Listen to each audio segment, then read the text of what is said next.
اعوذ باللہ من الشیطان الرجیم بسم اللہ الرحمن الرحیم السلام علیکم ورحمۃ اللہ وبرکاتہ نحمدہ ونصلی علی رسولہ الکریم یا رب لک الحمد کما ینبغی لجلال وجہک وعظیم سلطانک۔ اللہ تعالیٰ کی توفیق سے کچھ عرض کرنے کی کوشش کرتی ہوں۔ آج کا ہمارا ٹاپک ہے وفا۔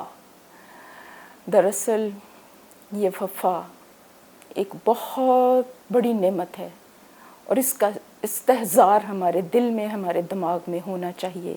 وفا ہے کیا؟ پورا کرنا، پورا اترنا، ایک بات کو، ایک عہد کو، ایک کمٹمنٹ کو صرف یہ ہے کہ زبانی طور پر اس کا اقرار نہ کرنا، بلکہ اس کے اوپر عمل کرنا، اور عمل کرتے کرتے اپنی زندگی کو بتا دینا، اپنی دلچسپیاں، اپنا اخلاص، اپنی وفاداریاں اسی کے لیے کر دینا۔ اور سب سے بڑی وفاداری کیا ہے؟ اللہ تعالیٰ کے ساتھ ہے وہ وفاداری، وہی عہد جو ہم نے اللہ تعالیٰ کے ساتھ کیا تھا۔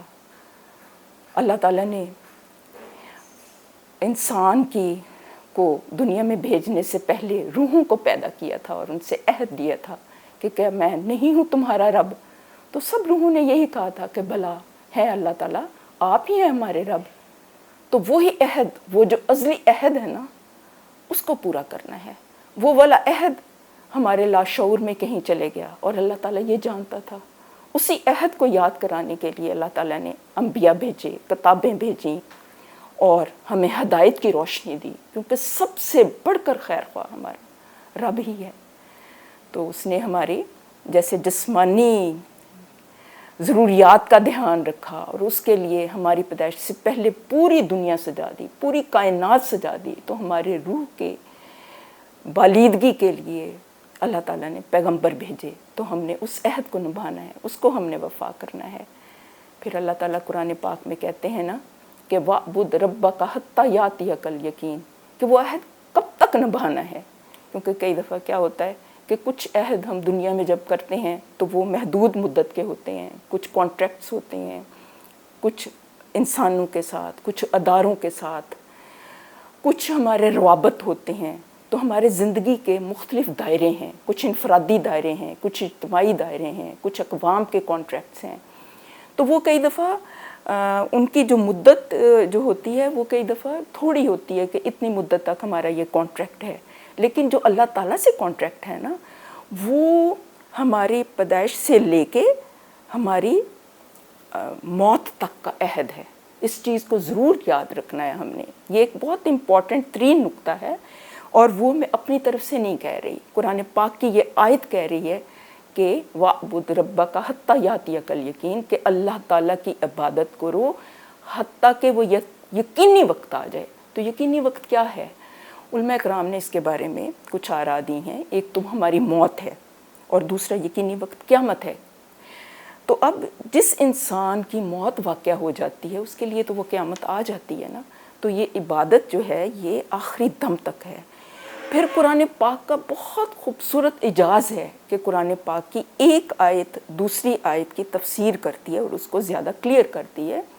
سورۃ ال عمران کی ایک آیت ہے، وہ میں آپ کے سامنے اس کا ترجمہ میں رکھتی ہوں کہ اے اہل ایمان، اللہ کا تقوی اختیار کرو، اللہ سے ڈرو جیسا کہ اس کا تقوی اختیار کرنے کا حق ہے، اور ہرگز نہ مرنا تو مسلمان ہی مرنا۔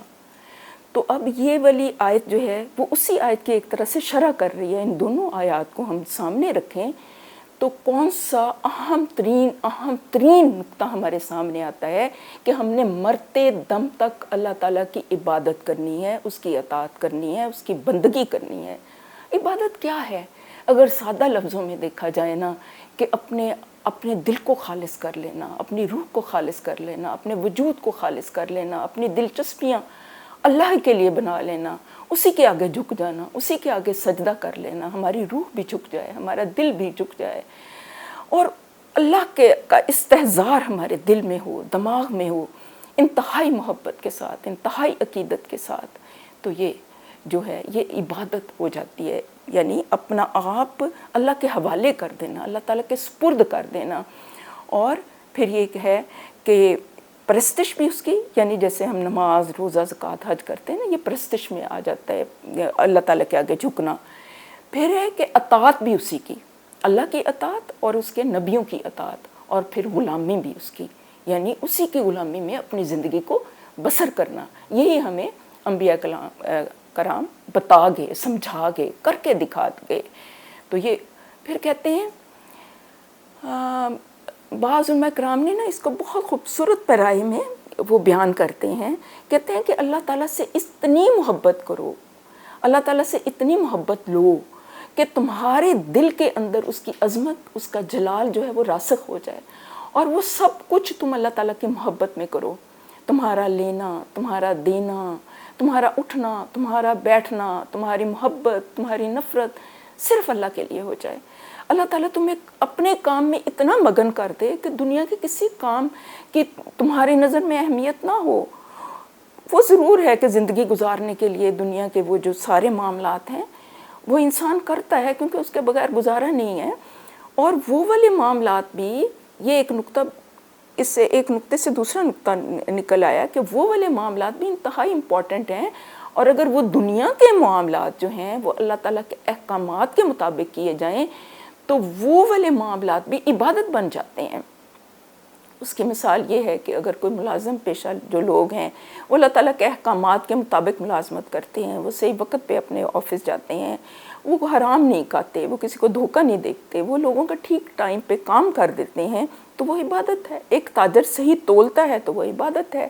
تو وہ صرف نماز روزے کی حد تک محدود نہیں ہے۔ اور اسی طرح سے مطلب یہ ہے کہ اپنے گھر والوں کے ساتھ نیک سلوک کرنا، اس کے بارے میں کافی احادیث ہمیں ملتی ہیں، تو وہ بھی ہمارے ذہن میں رہے۔ پھر یہ ہے کہ اس کے علاوہ یہ ہے نا کہ بی بی عائشہ نے یہ فرمایا تھا کہ حضور پاک صلی اللہ علیہ وسلم نے یہ فرمایا تھا کہ اللہ تعالیٰ کو وہی عمل زیادہ محبوب ہے جو کہ باقاعدگی کے ساتھ کیا جائے اور مستقل مزاجی کے ساتھ کیا جائے۔ یہاں پر یہی ہے نا کہ تمہیں موت نہ آئے مگر تم مسلمان ہو۔ تو کیونکہ اگر انسان ایک کام شروع کرے گا اور اسے چھوڑ دے گا، کئی دفعہ تو واقعی جینوئن ریزن ہوتی ہیں، لیکن یہ جو اللہ تعالیٰ کی اطاعت یا بندگی ہے نا، یہ تو مطلب انسان بیمار ہو پھر بھی اس نے نماز پڑھنی ہے۔ اگر کھڑے ہو کے نہیں پڑھ سکتا تو بیٹھ کے پڑھے، بیٹھ کے نہیں پڑھ سکتا تو لیٹ کے پڑھے، لیٹ کے نہیں پڑھ سکتا تو اشارے کے ساتھ پڑھے۔ یہ ہر حال میں کرنا ہے۔ ہاں دنیاوی معاملات میں انسان چیزوں کو ذرا پیچھے کر سکتا ہے، لیکن ہم لوگوں کی ترجیحات کیا ہے؟ ہم دیکھیں، اپنے اوپر غور کریں اس چیز کے اوپر کہ ہماری ترجیح اول کیا ہے، ہم اس چیز کے اوپر غور کریں۔ اور بات پتہ کیا ہے، ایک بالکل سمپل سی بات ہے یقین کی۔ اگر ہمیں یقین آ جائے نا کہ جو کچھ اللہ تعالیٰ اپنے قرآن میں فرما رہا ہے یہ ہو بہو حرف بحرف سچ ہے، اور یہ یقینی بات ہے، اور یہ ہو کے رہنا ہے، پھر ہو نہیں سکتا کہ ہمارے دل دماغ کے اندر تبدیلی نہ آ جائے۔ اصل چیز یہ ہے کہ ہمیں اس کا یقین نہیں ہے، اور یہ یقین پیدا کرنے کی ضرورت ہے۔ پھر اس کے علاوہ یہ ہے کہ اللہ تعالیٰ کے ساتھ اپنے لنک کو مضبوط کرنا، کیونکہ اس سے بھی انسان کے اندر عبادت کرنے کا اور آگے بڑھنے کا جو ہے وہ جذبہ پیدا ہوتا ہے۔ اور آپ صلی اللہ علیہ وسلم نے سکھائی ہیں مسنون دعائیں ہیں، یا مصرف القلوب صرف قلبی علی طاعتک، اے دلوں کے پھیرنے والے میرے دل کو اپنی اطاعت کے اوپر جما دے۔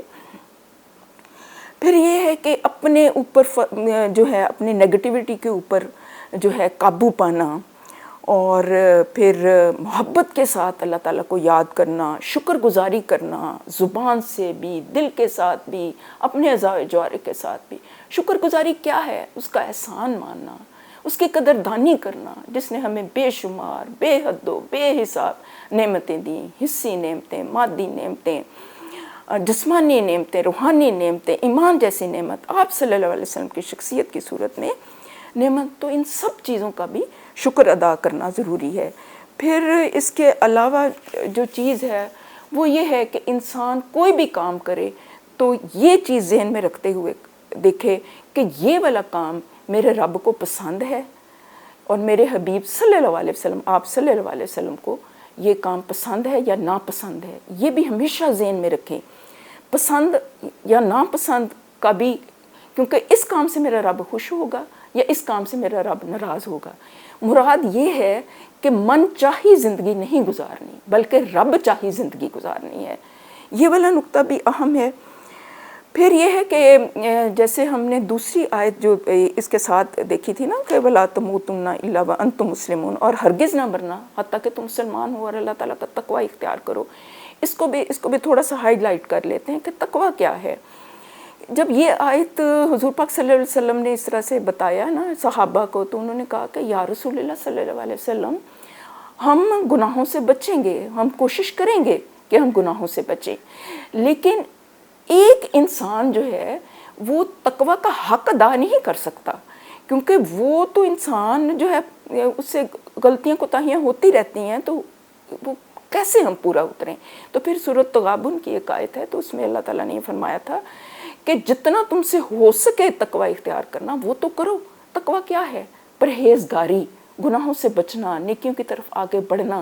میں پہلے اپنے ایک بیان میں بتا چکی ہوں، اللہ تعالیٰ کی توفیق سے دوبارہ ریپیٹ کر دیتی ہوں کہ امیر المومنین حضرت عمر سے کسی نے پوچھا تھا کہ آپ کبھی تقوی کا کیا مفہوم آپ کے ذہن میں آتا ہے؟ تو پھر اس طرح سے وہ بتایا گیا تھا کہ کبھی آپ گھنے جنگل میں سے گزرے ہیں تو آپ کیسے گزرتے ہیں، اپنے دامن کو بچاتے ہوئے کہ دامن کو کہیں کانٹے نہ لگ جائیں، اپنے پاؤں کو بچاتے ہوئے کہ پاؤں کسی کھائی میں نہ گر جائیں۔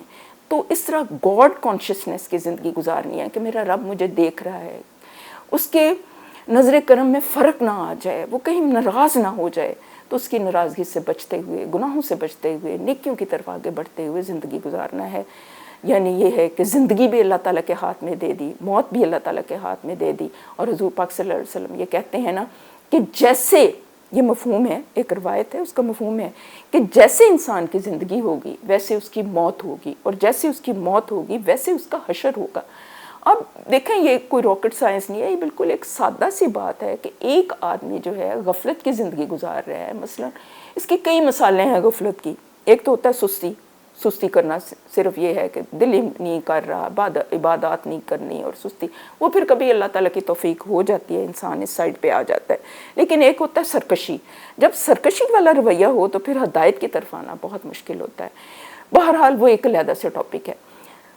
مراد یہ ہے کہ انسان کے ذہن کے اندر جب اللہ تعالیٰ کی معرفت آ جاتی ہے نا، یہ بھی پوائنٹ انتہائی ضروری ہے۔ اللہ تعالیٰ کی معرفت جو ہے وہ تقوی کی جڑ ہے۔